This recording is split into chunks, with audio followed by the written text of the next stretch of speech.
மனிதாத்துவமான ஊழியம் ஈருள்ளவரை நம்ம ஜெனரேஷனா நீங்களாம் நடத்த போறீங்க. கோடிக்கான ஜனங்கள் ரசிக்கப்பட போறாங்க. ஆகவே பிதா குமாரன் பரிசுத்தாவின் நாமத்திலே ஓபன் பண்ணணுமா? 2 பேரும் சேர்ந்து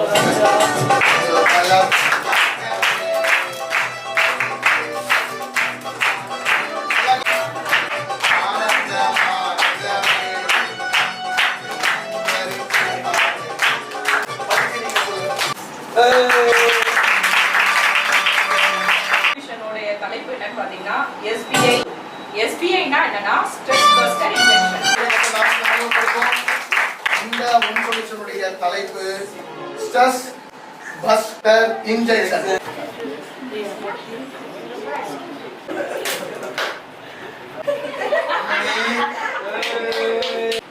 இப்பதான் ஓபன் பண்ணிய பாருங்க. ஆண்டவர் அவருடைய மகிமைக்கென்று அவர் நாமத்தால நம்ம இன்னும் அட்வான்ஸா இணையதளத்துல ஆண்டவர் ராஜ்யத்தை கட்டணும். நம்ம மினிஸ்ட்ரி மூலமா இந்தியா மாத்திரம்